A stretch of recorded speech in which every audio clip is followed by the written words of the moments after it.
All right, let's just dive right into this. Welcome, everyone, to today's explainer. Perimenopause is a phase of life that is incredibly complex, frequently misdiagnosed, and honestly, just so often misunderstood. So our goal today is to cut right through all that confusion.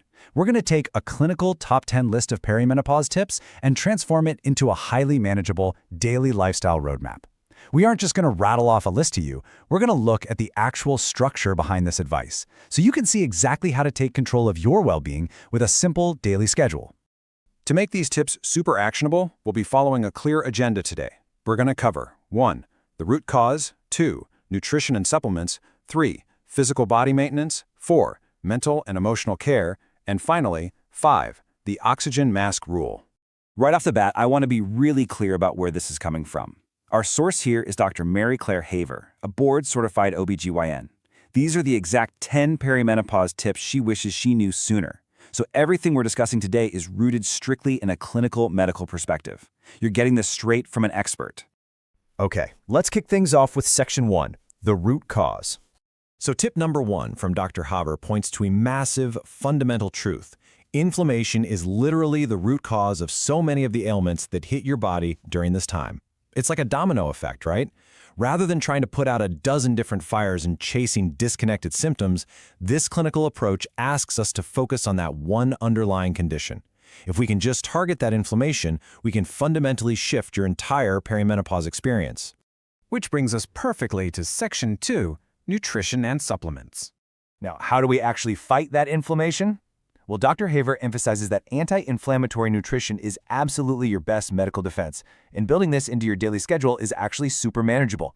We're talking about simple, delicious daily changes. Picture a lunch of wild-caught salmon and avocado, or maybe just snacking on antioxidant-rich blueberries and kale. Your food is your foundation here. We aren't jumping straight to complex pharmaceuticals. We are starting with the actual foods you choose to put into your body every single day. And we can build out that daily schedule even more with tips 2 through 5, which form a complete internal defense mechanism. You can actually start your day with intermittent fasting, which is just incredible at fighting inflammation. Then, when it's time to break that fast, make sure you're getting your essential daily micronutrients in: magnesium, vitamin D, and omega-3 fatty acids. Getting into this daily rhythm directly targets that inflammatory root cause we just talked about. It's a total game changer. Moving right along to Section 3, physical body maintenance. Let's talk about habits that carry you all the way into your evening routine. Tips 6 and 7 require strict, clinical consistency. Step 1, using lubrication for every single intimate encounter. And Step 2, practicing perfect sleep hygiene every single night. The absolute key word here from Dr. Haver is consistency. She says every single for a reason. These aren't sometimes activities. This is daily, non-negotiable body maintenance.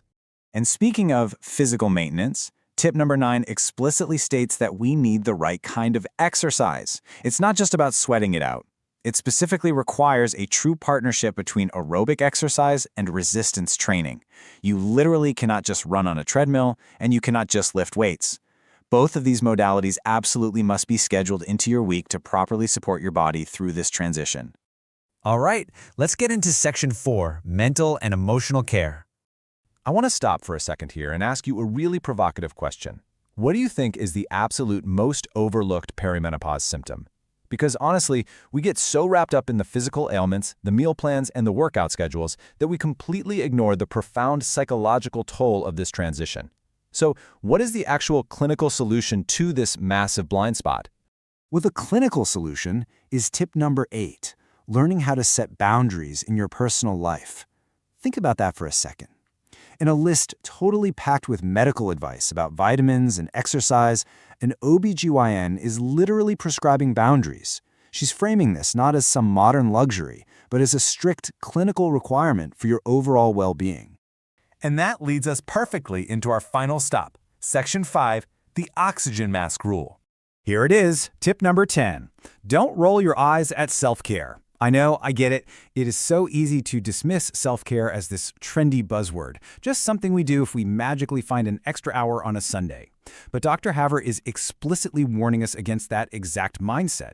She insists that true self-care is a mandatory, non-negotiable step in this roadmap. You simply cannot fight inflammation, maintain your daily exercise routine, or hold your boundaries if you're rolling your eyes at taking care of yourself. She sums it up with this amazing quote: "Putting on your own oxygen mask first before you take care of everybody else in your life." It is such a powerful, memorable metaphor that ties all 10 of these tips together. If you're going to navigate perimenopause successfully, using the daily schedule and strategies we've outlined in this explainer today, you absolutely must prioritize your own health above all else. You can't support others if you're running on empty, right? So as we wrap up today, I want to leave you with this question. Looking at your life right now, are you actually putting your oxygen mask on first, or are you still rolling your eyes at your own survival?